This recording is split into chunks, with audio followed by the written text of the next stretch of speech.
Okay, first of all, your name? I'm J.D. Lambright, I'm Montgomery County Attorney. J.D., tell me a little bit about the case with Sam as far as the murder and some developments with Juvenile today. Okay, yes, we were in court this morning in front of a visiting judge. Judge Suzanne Stovall was visiting judge in juvenile court today. And over the past few weeks, we've been working in conjunction with the district attorney's office and, of course, my office, the spokesperson for the family, and because we're prosecuting the 13-year-old on a murder case, and we have reached a plea agreement, and that was what was presented to the judge this morning. The agreement is for a 15-year term in the Texas Juvenile Justice Department, TJJD, if you will. The judge approved that agreement, and that's kind of how it ended up in court today. Now, what happens? Okay, 15 years, now he's 13 years old. He comes 18 years old. Tell me what happens. Well, not exactly on his 18th, but sometime before this young man turns 19. So he will be going to a lockup facility right away. It used to be called TYC, Texas Youth Commission. They changed the name a few years ago. He will go to that facility sometime before his 19th birthday. Could be when he's 17, when he's 18, but certainly before he's 19, he will be brought back before the juvenile judge. And a lot of this is going to depend on the young man's behavior while he is locked up at TJJD.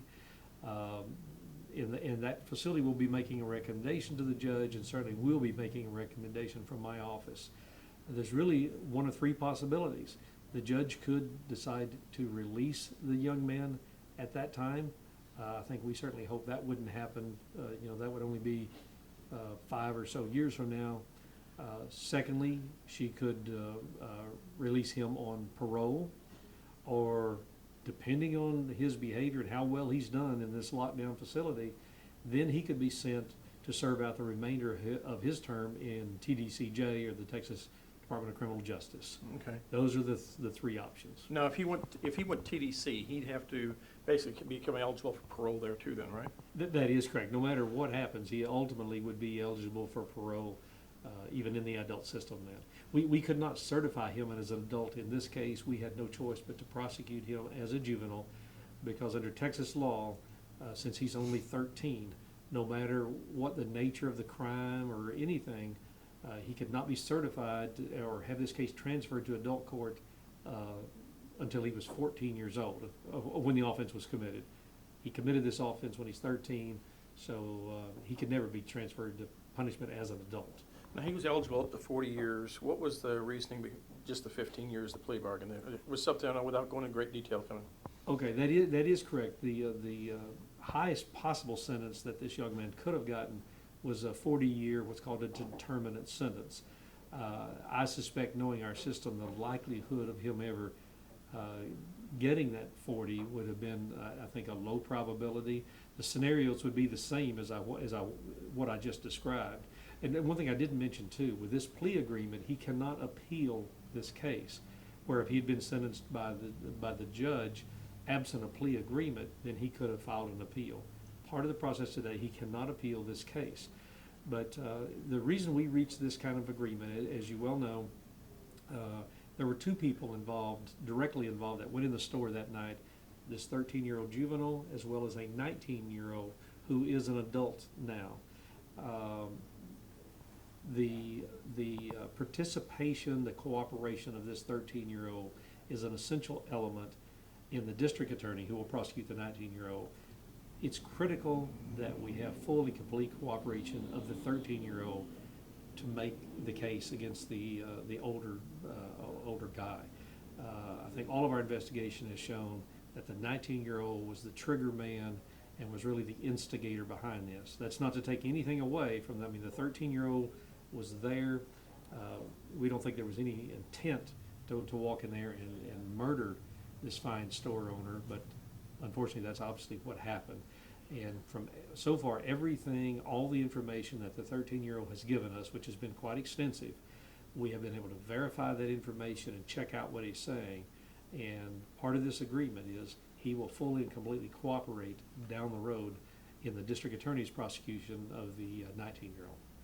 So it'd be a little easier for the DA to prosecute. And without his help, it's almost there's a chance a 19-year-old could almost walk. Without the cooperation and testimony, and by the way, we have preserved this 13-year-old's testimony.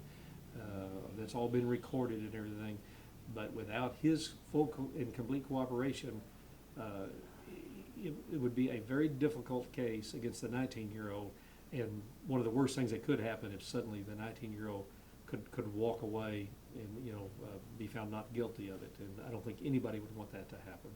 Now, the 15 years, what if he comes back on trial and decides he doesn't want to talk? I mean, just clams up. What would happen on something like that? Well, and that's one reason what we've done.